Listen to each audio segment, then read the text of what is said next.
Bonjour, dans cette capsule, nous allons regarder comment traduire une phrase par une expression algébrique. Ce sera la première de deux capsules sur le sujet. Donc, l'objectif aujourd'hui, c'est d'être capable de reconnaître les mots-clés associés aux différentes opérations mathématiques.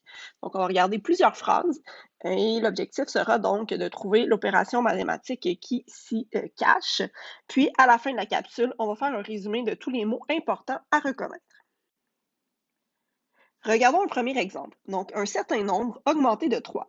La première chose à comprendre lorsqu'on va vouloir traduire une phrase par une expression algébrique, c'est qu'on a un inconnu, une inconnue.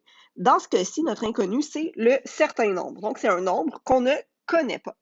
Donc, ce qu'on va devoir faire, c'est utiliser une inconnue qu'on va représenter par une lettre. Donc, par exemple, je pourrais utiliser la lettre A et dire que la lettre A va représenter le nombre que je ne connais pas. Par la suite, on va vouloir donc représenter cette phrase, un certain nombre augmenté de 3, par une expression algébrique. On va donc commencer par retrouver l'opération mathématique qui se retrouve dans cette phrase. Dans ce cas-ci, c'est le augmenter. Donc, augmenter, c'est un synonyme de additionner. Donc, c'est une addition. Et là, il faut se poser la question, toujours, qu'est-ce qui est augmenté? Donc, ce qui est augmenté, c'est le certain nombre. Ça veut donc dire que j'ai le nombre que je ne connais pas, auquel je veux ajouter quelque chose, qui dans ce cas-ci est 3. Donc, un certain nombre augmenté de 3 va se représenter par A plus 3. Si on regarde le deuxième exemple, donc ici on nous dit le double d'un certain nombre. Ici, j'ai déjà identifié que mon nombre inconnu sera B. Et on nous dit le double. Donc le double, il faut comprendre que c'est 2 fois quelque chose. Donc le double de quoi? C'est le double du nombre qu'on ne connaît pas. Et donc, je vais vouloir écrire 2 fois le nombre que je ne connais pas. Et en algèbre, on va toujours éviter de mettre le signe de multiplication lorsque c'est possible, donc soit entre un nombre et une inconnue ou une variable, ou entre deux variables. Donc, la réponse ici, ce serait 2b pour 2 fois b. Ensuite, on nous dit le quotient d'un certain nombre est de 5. Donc, on a un nombre inconnu qui est représenté par C. Ici, l'opération, c'est le quotient. Le quotient, il faut se souvenir que c'est une division. Donc, on veut diviser quelque chose. En algèbre, on va utiliser la fraction comme symbole de division. Donc, on va essayer d'éviter d'utiliser le symbole utilisé en arithmétique. On veut faire une division entre quoi? Entre un certain nombre et 5.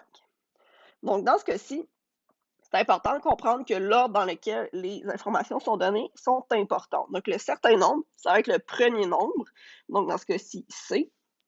Et le deuxième nombre, ça va être le diviseur, donc 5, qui est le dénominateur.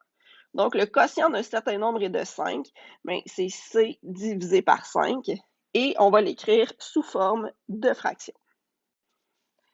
La différence de 8 est d'un certain nombre. Donc, la différence, c'est mon opération mathématique ici, qui est une soustraction. Donc, je veux soustraire quoi?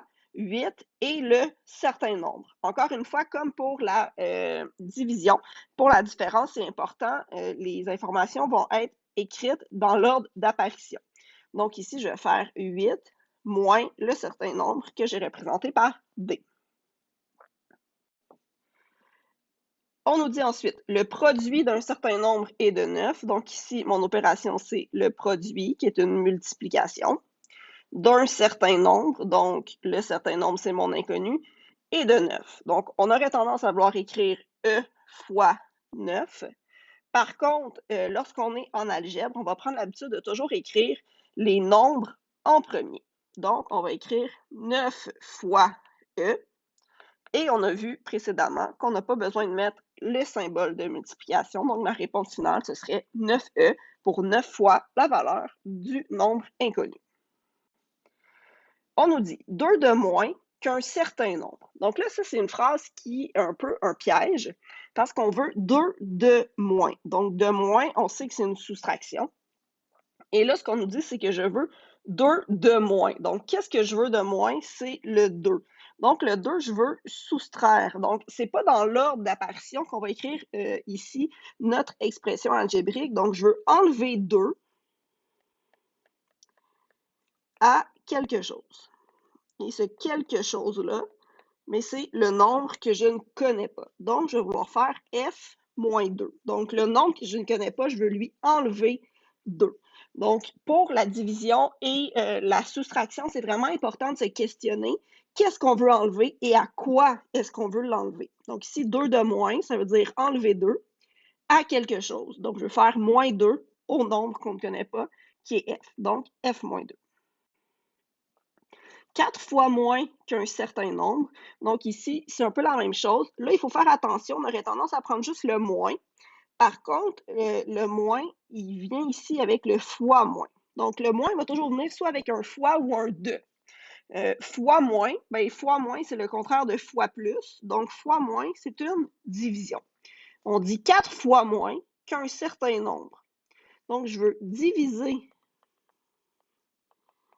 par 4. Donc, je veux faire une division par 4. Ça, c'est mon objectif. Et il faut que je divise quelque chose. Qu'est-ce que je vais diviser? Le certain nombre, qui dans ce cas-ci est G. Donc, G divisé par 4. Et on va prendre l'habitude de l'écrire sous forme de fraction. Donc, G sur 4. Ensuite, on nous dit le carré d'un certain nombre. Donc, le mot ici important, c'est le carré. Ça veut dire que c'est un exposant 2. Donc, le nombre, je vais le représenter par H. Donc, je vais avoir H exposant 2. Donc, toutes les phrases qu'on a vues contenaient un mot qui est relié à une opération mathématique, puis c'est vraiment important d'être capable de les déterminer. Les mots les plus importants sont représentés dans l'écran qui apparaît présentement, donc je ne vais pas toutes les lire avec toi. Par contre, c'est important de les connaître, de savoir ces mots-là, d'être capable de les retrouver dans une phrase mathématique. Donc, à noter s'il y en a que tu ne connais pas. Merci.